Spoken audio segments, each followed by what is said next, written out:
Bueno, muy buenas tardes, chicos. Bienvenidos a una clase más de educación a distancia. Vamos a analizar el día de hoy en cuanto a lo que son las teorías de aprendizaje en línea específicamente, ¿no? Para lo cual el contenido de la clase va a ser antecedentes, modalidad híbrida y en línea, concepciones, teorías de aprendizaje en línea, bueno, también lo que es el modelo educativo, modelo pedagógico, modelo tecnológico, un diseño instruccional, roles de los actores, retos y desafíos. Pero bueno, específicamente lo que se va a hacer análisis en la clase del día de hoy son las teorías de aprendizaje en línea. El objetivo precisamente es reflexionar la importancia de la modalidad híbrida y en línea como una oportunidad para la transformación digital e innovación educativa en la Universidad Estatal de Bolívar. Como ya hemos venido hablando, existen varias modalidades educativas, ¿no? Como es en línea, la modalidad híbrida, a distancia, tenemos la modalidad semipresencial, presencial, entre otras.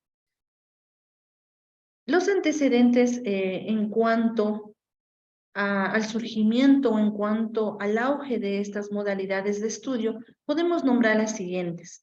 El sistema de educación superior requiere incrementar nuevos cupos para el acceso a los ecuatorianos residentes y no residentes en el país y para extranjeros residentes en el país. Entonces, una de las alternativas precisamente son estas modalidades de estudio, sea la modalidad a distancia o a su vez la modalidad en línea. En el primer semestre del año 2022, la CENACYT, a ver, ¿quién me dice qué es el CENACYT? ¿Qué es la CENACYT? ¿Qué significa? ¿Qué es? Para ingresar a la universidad. Ya, bueno, una de sus funciones específicamente es el ingreso, ¿verdad? Asignar cupos a los estudiantes que son aspirantes a las universidades correspondientes. Pero, ¿qué es el CENACYT? ¿Qué es la CENACYT? ¿Qué significa? La Secretaría Nacional de Educación Superior de Ciencia y Tecnología, ¿verdad? Eso significa CENACYT. Entonces, entre una de sus funciones, como bien me comentan ustedes, precisamente es asignar los cupos, los diferentes cupos a los aspirantes, ¿no? A estudiantes a las universidades. De estos, 81% son presenciales y el 24% en línea. Las nuevas modalidades híbridas y en línea aún son incipientes, ¿sí? Pero ya se trata, ¿verdad?, de dar cupos inclusive en lo que es la modalidad en línea. Mire que ha llegado hasta un 24% de ofertar. La pandemia puso al descubierto nuevas modalidades de estudio requeridas para atender otras ocupaciones personales. Entonces, mire, la pandemia dio esa luz verde, se podría decir, para poder poner en práctica nuestras modalidades de estudio. ¿Qué sucedió durante la pandemia? Todo lo que es educación, sí, todos sean colegios, a nivel de escuelas o a nivel superior o universitario, todos estos estudios, esta formación educativa se pasó a lo que es en línea, utilizando diferentes tecnologías. Las instituciones de educación superior pueden aprovechar un uso más eficiente de la infraestructura física y tecnológica, así como también otorgar al estudiante una mayor libertad de configurarse un traje a la medida en su proceso de aprendizaje. Entonces, es algo muy importante que hemos venido comentando, que las instituciones de educación superior pueden aprovechar, ¿no?, un uso más eficiente de la infraestructura física que encuentran las instituciones educativas, como también la infraestructura tecnológica, haciendo o permitiendo que los estudiantes precisamente aprovechen estas modalidades, tomando en cuenta su tiempo, su disponibilidad de tiempo y sobre todo también que el estudiante sea responsable de su propio aprendizaje. La transformación digital 4.0 está obligando a las instituciones de educación superior a un proceso de digitalización basados en la computación y dispositivos móviles, con la finalidad de maximizar y optimizar los procesos sustantivos de la universidad. Mire, en esta transformación digital 4.0 no solamente se encuentra lo que es el correo electrónico, el chat, las videoconferencias, sino ya va más allá, ¿sí? Por ejemplo, lo que es la inteligencia artificial, lo que es la gamificación, podemos encontrar lo que es la robótica, ¿no? La realidad aumentada, que son tecnologías o son herramientas ya no, como estábamos mencionando, ¿no? Anteriormente, correo, lo básico, el chat, ya no. Entonces son otro tipo de tecnologías que se lo puede incluir en el campo educativo.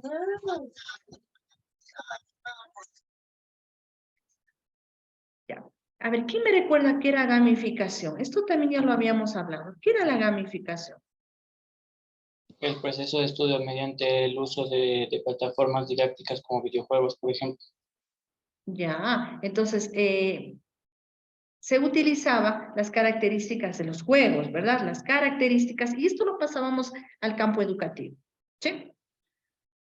Las modalidades de estudio, mire, representado en una forma gráfica. Entonces, modalidades de estudio, usted ya lo sabe, la presencial, la semipresencial, a distancia, la dual, en línea, híbrida, ¿sí? Entonces, cada una de estas obviamente se caracteriza o se diferencia, ¿no? Por el porcentaje o el peso porcentual que tiene en cuanto al contacto con el docente, en la parte experimental, en el trabajo autónomo, etcétera, ¿sí? Entonces, cada una de estas se diferencia por esos pesos. Mire, en el caso de la presencial, obviamente el porcentaje mayor debe estar inclinado al contacto físico con el docente. Tenemos, bueno, usted ya sabe, el semipresencial, a distancia también ya lo hemos mencionado, el dual. ¿Qué será una modalidad de estudios dual? Significa 50% práctico y 50% teórico. Eso significa la educación o modalidad dual. En línea, usted también ya lo conoce, ¿no? Utilizando las herramientas tecnológicas, todo se realiza en línea, no hay cavidad para lo que es la presencialidad. Híbrida, también conocida como modalidad mixta, porque podemos combinar cualquiera de estas, ¿no? La presencial con en línea, no sé, tal vez a distancia, en línea, bueno, etcétera, ¿no? Eso es la híbrida. Aquí encontramos el modelo educativo híbrido online de la Universidad Estatal de Bolívar en el año 2022, está propuesto. Como usted puede observar, tenemos a la institución educativa y encontramos obviamente al entorno virtual de enseñanza-aprendizaje, ¿no? LBA, el que usted utiliza actualmente. Tenemos un sistema curricular, ¿sí? Pero todo esto se enmarca específicamente entre un docente, bueno, los docentes y también el proceso de investigación y a su vez los estudiantes. Entonces, el docente recuerde que en estas modalidades obviamente se convierte en un tutor, ¿sí? Y los estudiantes son protagonistas de su propio conocimiento o aprendizaje. Entonces, aquí tenemos el modelo educativo híbrido y online, ¿no? Encontramos el modelo educativo semipresencial y virtual de la Universidad Estatal de Bolívar en el año 2020. Tenemos el modelo educativo. ¿En qué está centrado el modelo educativo? Precisamente en el estudiante, al hablar de entornos virtuales y semipresenciales. Entonces, el modelo educativo está centrado en el estudiante. ¿Qué significa centrado en el estudiante? Que el estudiante es responsable de su propio conocimiento, ¿sí? Entonces, el estudiante ya no va a ser pasivo, el estudiante se va a convertir en un ente activo, ¿no? En el proceso de aprendizaje. La Universidad Estatal de Bolívar tiene el modelo humano-cultural, ¿sí? En este modelo se basa su proceso educativo. Pero tenemos dos teorías que sustentan a este modelo.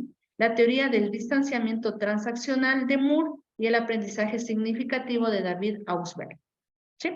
Pero ¿qué es el modelo humano-cultural? Combina la parte cultural con la parte social, ¿sí? Entonces, los estudiantes, o bueno, se orienta a que el estudiante sea más humano, ¿no? Aplique los valores, la parte ética, pero sin olvidarnos también de la parte cultural, es decir, lo social con lo cultural. Nos conlleva en este modelo precisamente a utilizar o aplicar lo que es el constructivismo, ¿sí? Y el conectivismo. En el uno, el constructivismo de Piaget, y en el otro, el conectivismo de Siemens, ¿sí?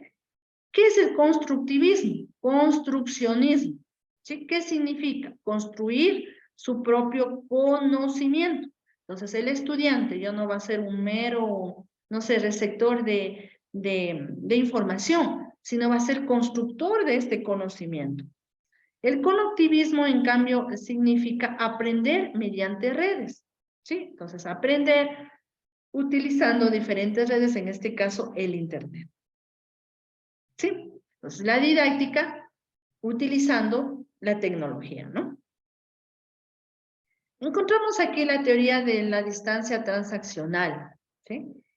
¿Qué podemos observar aquí? 3 parámetros fundamentales: el diálogo, la autonomía y la estructura, ¿sí?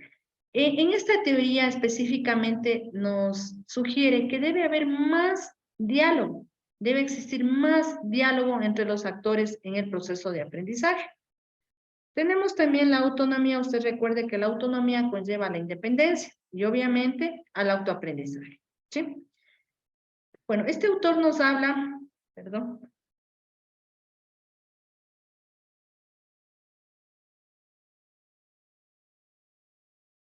Perdón.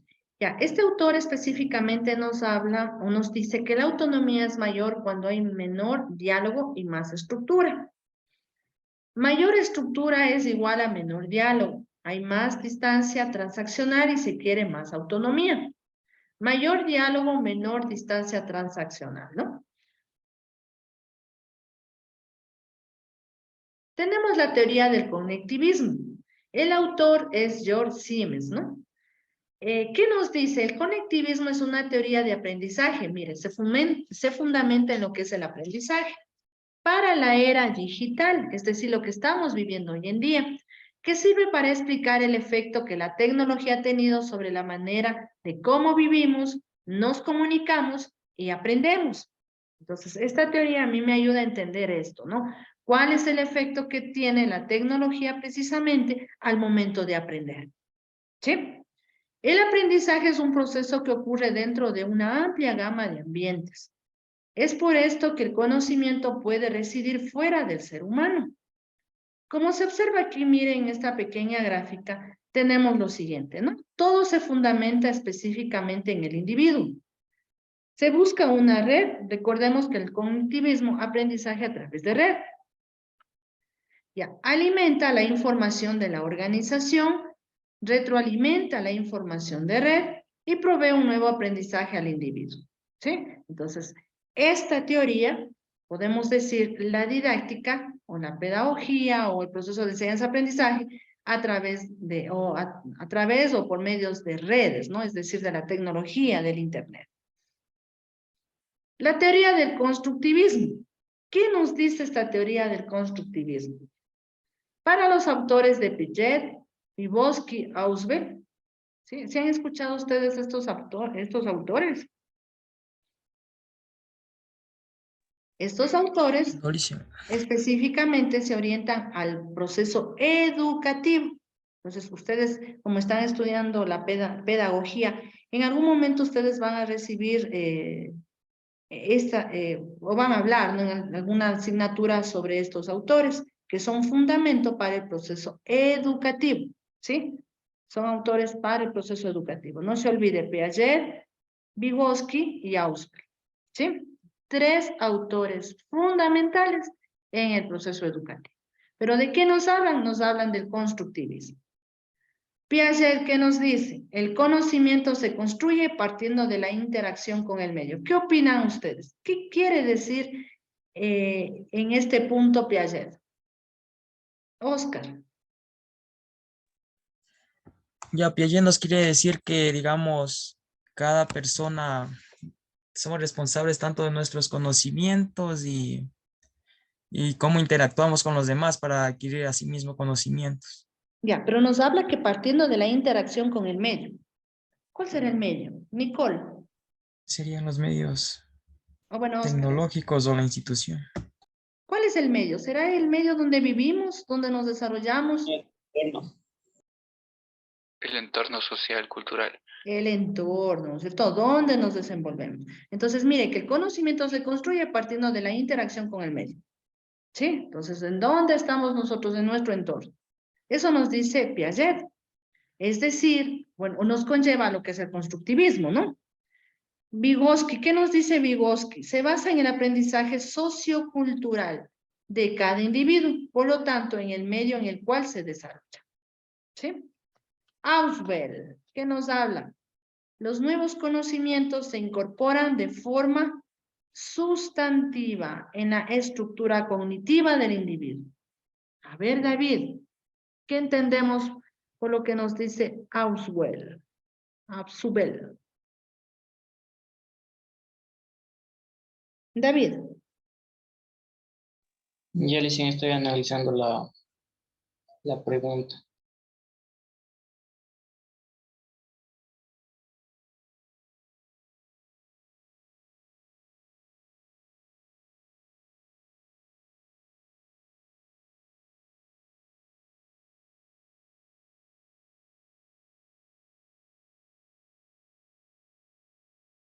Vale, Alicia.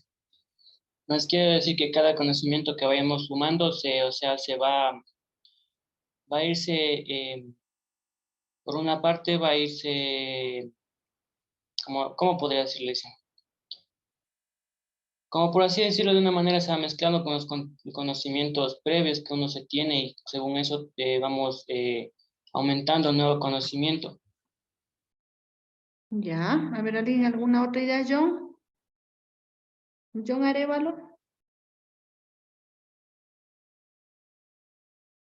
Sí, lo sé. A ver, ¿qué piensa usted de lo que nos dice Auswell?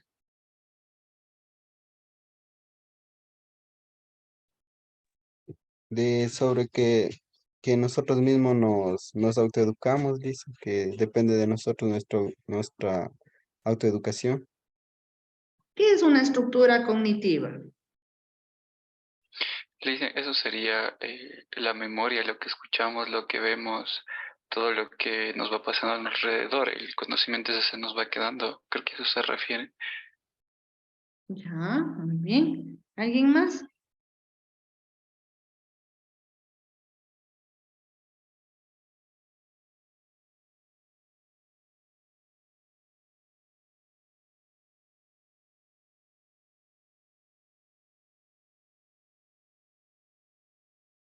A ver, ¿qué opinan? ¿Qué es una estructura cognitiva? Es los sentidos más la percepción, memoria. Ya, muy bien. ¿Qué más? ¿Qué nos dice aquí específicamente este autor? ¿Cómo se va obteniendo estos nuevos conocimientos? Debemos darle un orden, ¿verdad?, a las ideas que tenemos, ¿sí? De modo que podamos obtener los conocimientos requeridos. ¿Qué más podemos decir de este autor?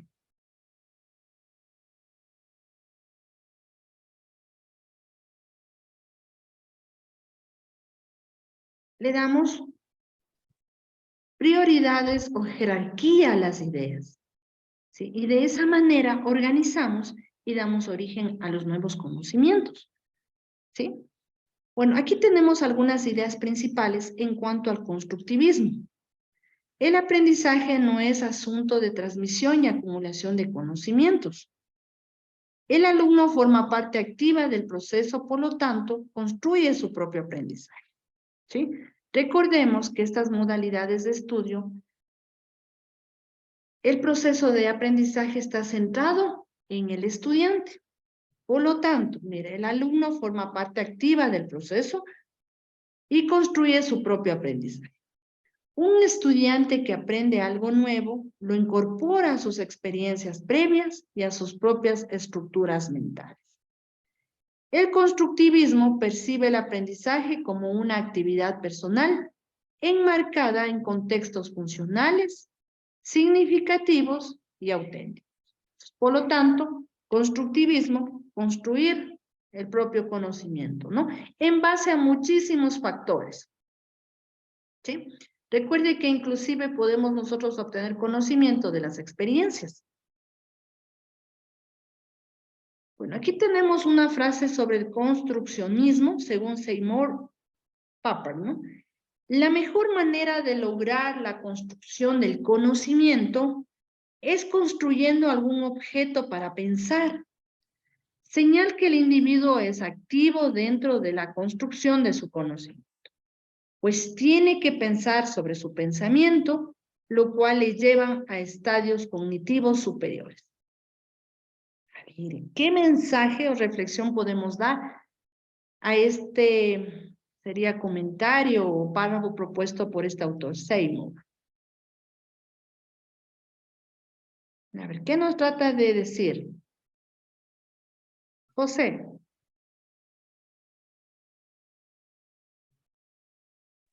Ya listo. Que debemos construir nuestros propios conocimientos para luego pensar y, ¿cómo es? Pensar sobre algunos pensamientos que también, o sea, pensar sobre sus pensamientos, dice aquí, dice. A ver, muy bien. Anthony. Sí, dice construir con el conocimiento basado en un objetivo. O sea, en manera de pensar se diría como quien dice enfocarnos en algún tema y de ahí como quien dice partir eh, para investigar y aprender y construir el conocimiento sobre algo en específico. Ya. A ver, Katherine.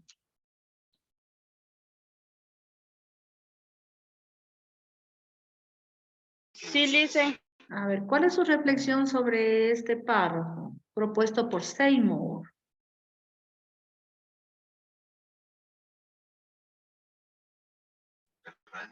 Más o menos es entender de que tenemos que tener una meta para poder realizar, digamos, algo lo que queremos hacer. Primero tenemos que planificarlo, algo así.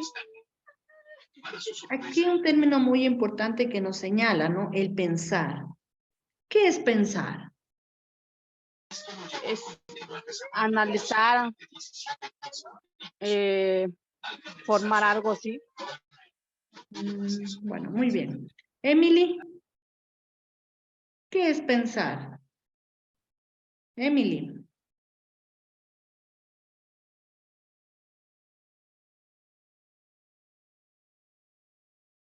¿Me escucha, Emily?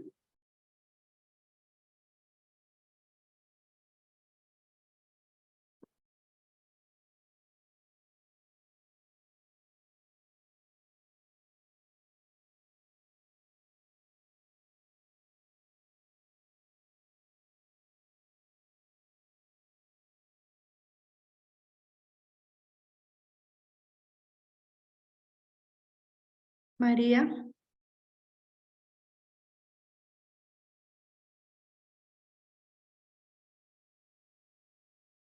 María Garzón.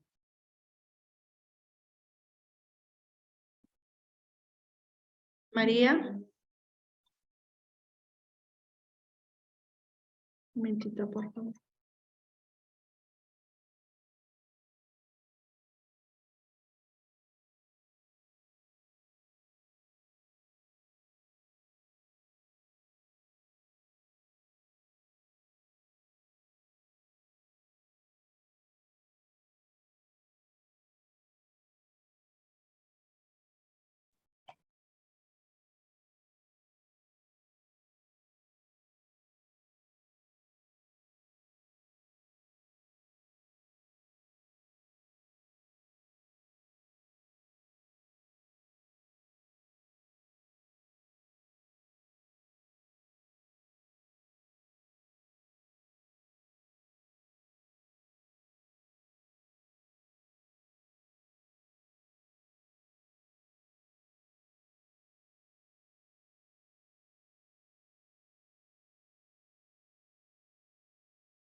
A ver, vamos a continuar, chicos.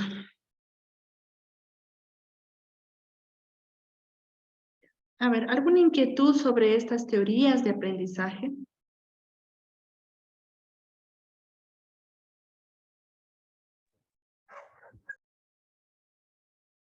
¿Alguien tiene alguna duda?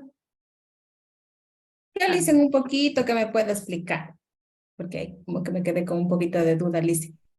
En la teoría, creo que era de la construcción. Ahí dicen que un poquito me pueda, un poquito más guiar.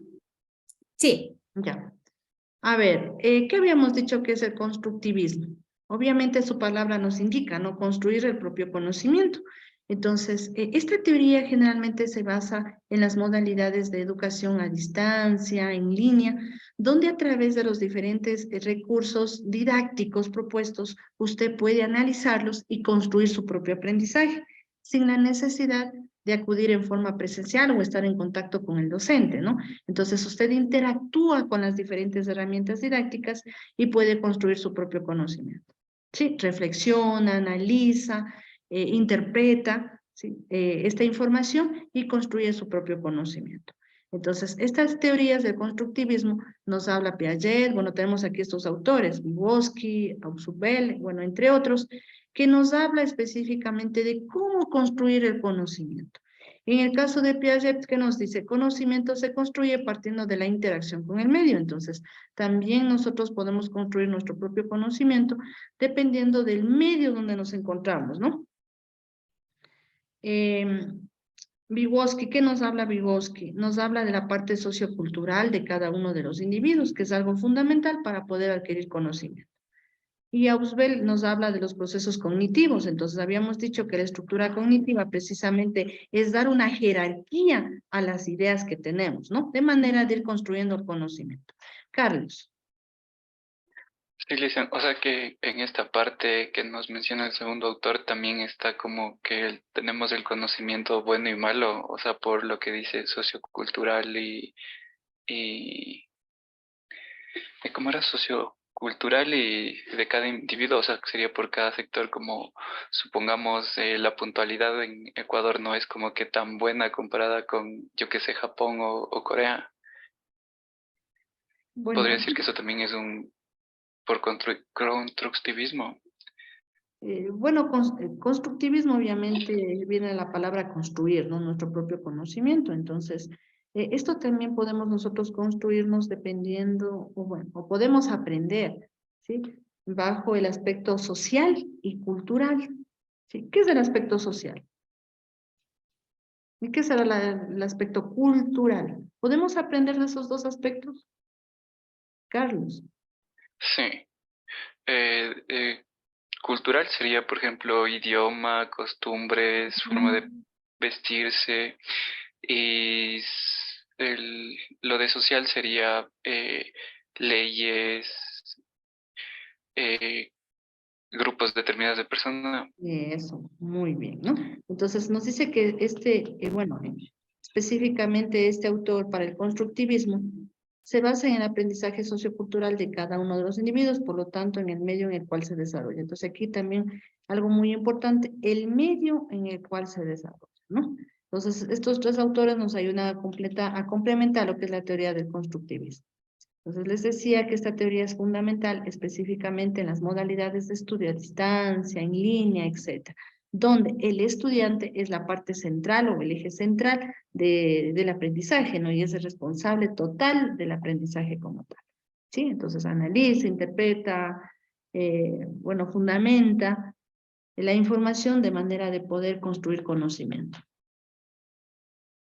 Listo, chicos. No sé si tal vez tienen alguna otra inquietud. No vamos a dar a continuar, ¿no? Ya. Aquí tenemos el modelo pedagógico. Mire, el modelo pedagógico específicamente de la universidad tiene un enfoque centrado en 5 ejes fundamentales que interactúan con un sistema que está compuesto por, a ver, tenemos al profesor, que en estas modalidades obviamente es el autor, es el intermediario, el promotor, como quieran llamarlo, a través de sus tutorías, ¿a dónde nos conllevan? A los recursos de aprendizaje. Eso, ¿no es cierto? Entonces, él brinda o pone a disposición los diferentes recursos de aprendizaje. Por ejemplo, en el EBA, ¿qué nomás tienen ustedes? Presentaciones, videos, URLs, libros, no sé, revistas, etcétera, ¿no? Entonces, todos estos son recursos de aprendizaje. Ya, nos lleva a lo que son metodologías de aprendizaje y de esta manera la evaluación sistemática y continua de los estudiantes. Si usted observa la parte central, ¿quién está? El estudiante. Los ¿Verdad? estudiantes. Los estudiantes. Entonces, esto es un modelo pedagógico propuesto, ¿no? Con 5 ejes fundamentales. Profesor, tutoría, los recursos de aprendizaje, las metodologías de aprendizaje aplicadas. Por ejemplo, dentro de las metodologías, inclusive podemos utilizar lo que son herramientas tecnológicas, bueno, diferentes, ¿no? Diferentes aspectos o métodos. Y nos conlleva lo que es una evaluación sistemática y continua. Sí, entonces, el estudiante está en continua evaluación.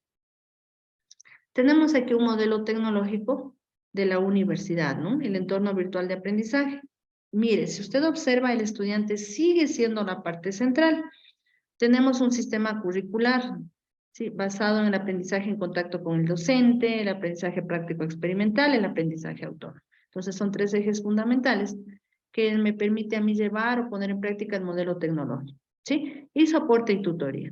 Pero ¿en base a qué se hace este modelo tecnológico o cuál es la herramienta principal? Obviamente, en este caso tenemos los diferentes entornos virtuales, ¿no? De aprendizaje, la tecnología utilizada. Aquí podemos ver un modelo tecnológico de la Universidad Estatal de Bolívar. Mire, todo está enmarcado, todo está interrelacionado, como lo vemos aquí. Trabaja la Universidad Estatal de Bolívar con la red seria, ¿sí? Por ejemplo, para lo que estamos haciendo en este momento, ¿no? Para llevar las clases virtuales en tiempo real, trabajamos con Zoom. Ya, tenemos los servidores, ¿sí? Donde se guarda toda, se podría decir, tiene todo tipo de información de la universidad. Tenemos también los controladores para llevar en marcha la conexión internet, ¿no? Entre otros parámetros. Entonces, todo esto se lo conoce como infraestructura y topología de la red académica administrativa de la Universidad Estatal de Bolívar. Entonces, miren, toda esta infraestructura y topología que tiene la universidad me permite a mí llevar todo el proceso, ¿no? Pedagógico, educativo, ¿sí? Administrativo, inclusive actividades administrativas en la universidad. Entonces, mire, como vemos aquí, tenemos ciencias administrativas, ciencias de la educación, ciencias de la salud, bueno, todas las facultades, ¿no? El barrio universitario, biblioteca, etcétera, para tener obviamente también conexión a lo que es la red de internet. Entonces, todo esto se llama infraestructura, ¿no? Bueno, aquí también, siguiendo con lo que es el modelo tecnológico, podemos ver algunas aplicaciones para la comunicación síncrona. Dígame. Dicen, disculpa que le interrumpe, una compañera dice que se la salió del Zoom y está en espera, si le puede dejar ingresar, por favor. A ver, yo le retiré del Zoom es porque no responde la pregunta, ¿sí? Por eso le puse en sala de espera. Pues tienen que, si obviamente yo pregunto y no responden, ¿qué significa eso? Que no está en clases, ¿no? ¿Sí? Sigamos. Tenemos, bueno, para aplicaciones, para comunicación sincrónica. ¿Qué es una comunicación sincrónica? A ver, ¿quién recuerda? Era cuando Es la que está en los forma dos real, ¿no? participantes están presentes. Ya, todos los participantes están, ¿no es cierto?, en tiempo real. Entonces es como que que estuviéramos en forma presencial, pero físicamente no lo estamos. Pero obviamente a través de estas herramientas tecnológicas lo podemos hacer, ¿no? Lleva la clase en tiempo real. Por ejemplo, tenemos aquí al Zoom, a Google Meet, tenemos a Skype, bueno, entre otras herramientas, todas las que vemos aquí sirven para llevar esta comunicación sincrónica o clases virtuales en tiempo real. ¿Sí? ¿Cuál es la que utilizamos? El Zoom, ¿no? Pero no es la única, como ustedes pueden observar, existen muchas herramientas. Aquí tenemos algunos ejemplos. Google Meet es propio de Google, ¿no? Y tenemos que ingresar a Gmail para poder utilizarlo y bueno, todos. ¿Sí? Skype, yo creo que esta fue una de las primeras herramientas en cuanto a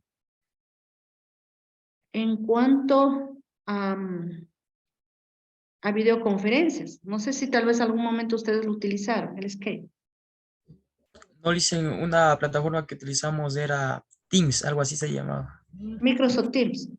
Sí, Es esa misma. también es utilizada para videoconferencias, ¿no? Bueno, existe ahí una opción para videoconferencias, ¿sí? Entonces, esta plataforma tiene muchísimas otras herramientas, No solamente lo que es videoconferencias, una de su parte es las videoconferencias, sí. Ya, pero como vemos aquí existen varias, ¿no? No solamente Zoom, bueno, específicamente lo que estamos trabajando es Zoom, pero existen también otras herramientas. Sigamos. Ya. Por ejemplo, para gestores de aula, es decir, para trabajar en forma virtual, en un aula de enseñanza-aprendizaje virtual, ¿cuál tenemos? LBA, ¿verdad? LBA está hecho en base a esta herramienta Moodle. Ya tenemos Moodle, tenemos también otro Edmodo, Google Classroom. Me imagino que estas sí le han de haber utilizado en algún momento. ¿Sí? ¿Sí la han utilizado? El Edmodo. Microsoft Teams. Sí. Ya Microsoft Teams, lo que les decía, ¿no? Involucra varias herramientas internas. Sí, varias aplicaciones. Esto sería una plataforma general, pero ustedes internamente tenemos muchas aplicaciones. Procesador de textos, tenemos para las videoconferencias, bueno, etcétera. Canvas, ¿sí? Blackboard, bueno, algunas herramientas, ¿no? Que sirven como gestores de aula, es decir, como plataformas de enseñanza-aprendizaje. Espera un momentito, por favor.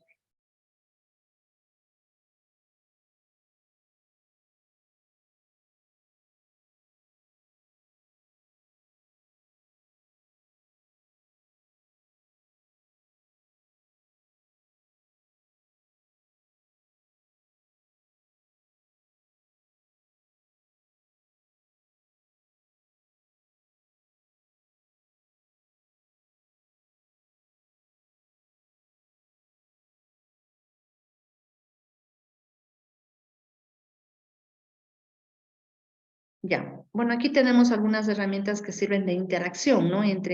Para trabajar en forma colaborativa o directamente para trabajar con el docente, para hacer tareas, etc. Tenemos a Google Drive. Google Drive es una herramienta en la nube. Es utilizada dentro de la computación en la nube específicamente, ¿sí? No sé si alguien ha utilizado Google Drive. Tiene muchas aplicaciones. Yo le hice, sí. Tiene varias aplicaciones. ¿Sí? Vale subir para fotos, crear guardar. formularios. Sí. Sirve tanto como herramienta de almacenamiento como también herramienta de edición, es decir, de creación, ¿no? Crea documentos, pero también me permite guardar. ¿Sí? Entonces sirve de almacenamiento y también para la creación. No sé si todos han utilizado, pero bueno, ya la próxima semana o en la semana número 9 nos vamos a dedicar específicamente ya a la utilización de algunas herramientas. ¿Sí? Para que usted sepa cómo utilizar, ¿no? Pero ya, Google Drive, mire, usted debe tener una cuenta en Gmail para poder utilizarla. Caso contrario, no puede utilizar Google Drive, ¿sí? Entonces, tiene que tener una cuenta en Gmail. A ver, déjenme ver, ya. Tenemos Miro, mire, otra de las herramientas. ¿Para qué servía Miro? A ver si trabajamos en Miro.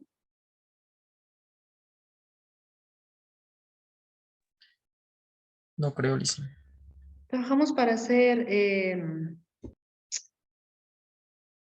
los organigramas, diagramas de flujo, lluvia de ideas. ¿No lo vimos? ¿No lo trabajaron? Bueno, luego lo trabajamos, ¿no? En esta herramienta. Listo, no hay ningún problema. Bueno, tenemos aquí Meet, Classroom, Screen, bueno, Doodle, bueno, algunas herramientas, ¿no? Que sirven de interacción, inclusive para trabajar en forma colaborativa. Tenemos plataformas de apoyo, por ejemplo, para la investigación.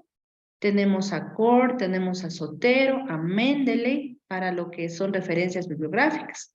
Sí, la referencia, que es otra herramienta. Tenemos a Turnitin. Mire, esta herramienta me permite a mí validar si el documento escrito por usted, por ejemplo, se considera plagio, ¿no? Entonces nos da un porcentaje. Sí, entonces, por ejemplo, si usted no ha puesto citas bibliográficas, eso se considera como plagio porque no es suyo. ¿Sí? No es suyo. Entonces, por eso tiene usted que citar el autor correspondiente. Entonces, esta herramienta me ayuda para aquello. RStudio, bueno, entre otras herramientas que sirven para la investigación, hacer, no sé, artículos científicos, documentos, bueno, etcétera, ¿no? Tenemos aquí el software plataformas de apoyo a la investigación, seguimos, ¿no? Scopus, mire, Scopus son plataformas para revistas científicas, para lo que son artículos científicos, etcétera, ¿no? Google Académico, tenemos, bueno, aquí ya habíamos hablado de la referencia, Latindex, ¿sí? Hay revistas, artículos científicos indexados bajo esta norma, Latindex, ¿no? Entonces, todo esto es para apoyo a la investigación, para investigar en forma científica, todas estas herramientas que tenemos. Gestores para trabajo en equipo o colaborativas. Tenemos una de ellas a Trello. Trello es una herramienta muy buena que me permite trabajar en forma colaborativa, me permite organizar información, etcétera, ¿no?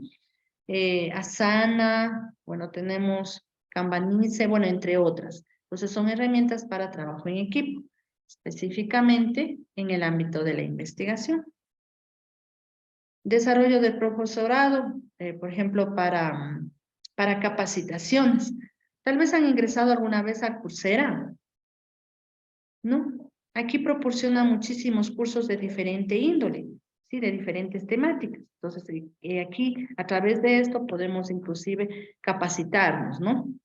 ¿Sí? EDX, bueno, Penser, entre otros. Son algunas de las herramientas que son utilizadas para capacitación. Hay cursos de capacitación. ¿Sí? No sé si tal vez tienen alguna inquietud. Tenemos para gestores de evaluación online, ¿no? ¿Qué es ser un gestor de evaluación? Como su nombre le indica. Va a tomar evaluaciones. Para pruebas, Para evaluaciones. las pruebas, En versiones, línea. Entonces el docente sube preguntas, etcétera, a estas plataformas o a estas aplicaciones y el estudiante las rinde, ¿no? Para no estar tal vez, imagínense si estamos en la presencialidad, entonces para no estar tal vez haciendo en hojitas, en forma física, lo tradicional, pueden utilizar este tipo de herramientas para dar una evaluación online. Sí, donde inclusive el profesor pone el puntaje correspondiente, bueno, etcétera, etcétera, ¿no? Entre estas podemos encontrar a Classmaker, TestGorilla, TestInvite, bueno, entre otros props, ¿sí? Son herramientas muy buenas que nos permiten realizar evaluaciones. Si usted va a, por ejemplo, a la web, usted se encuentra algunos test, ¿verdad? Desarrollados y propuestos. Entonces usted los rinde y muchos de estos test son hechos en estas herramientas. Entonces son muy fáciles de utilizar. Por lo general siempre nos van a pedir un usuario y un password para poder utilizar, ¿no? Aquí algunos ejemplos de este tipo de herramientas. Y tenemos el modelo tecnológico, mire, calificación virtual, realidad aumentada. Ya hemos hablado también de la realidad aumentada. Que a través de ciertas aplicaciones, si estamos hablando de un móvil, a través de las famosas apps, ¿sí? Y un móvil o dispositivo, usted puede obtener lo que es realidad aumentada. ¿Y qué es la realidad aumentada? La combinación de lo real con lo virtual. ¿Sí? Lo real con lo virtual. Entonces es muy utilizado dentro del campo educativo, ¿no? No sé si hay tal vez alguna inquietud, ¿no? Llegamos a lo que es el diseño instruccional. Diseño instruccional para la modalidad híbrida y en línea, adaptada a la metodología PASIE. Cuando estamos trabajando específicamente en modalidades virtuales, bueno, existen muchísimas metodologías que se puede aplicar, pero una de las que se puede aplicar muy fácil de utilizar precisamente es la metodología PASIE. ¿Qué significa PASIE? Sus siglas. Presencia, alcance, capacitación, interacción y el e-learning. ¿Quién recuerda que era e-learning? una comunicación por correo electrónico.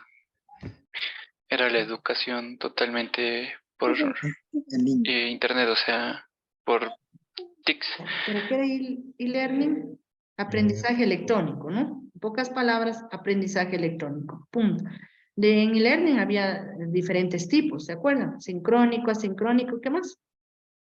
Había B-Learning y Learning. M-Learning. Eso, ¿verdad? Entonces, sí recuerdan, entonces, e-learning Aprendizaje electrónico.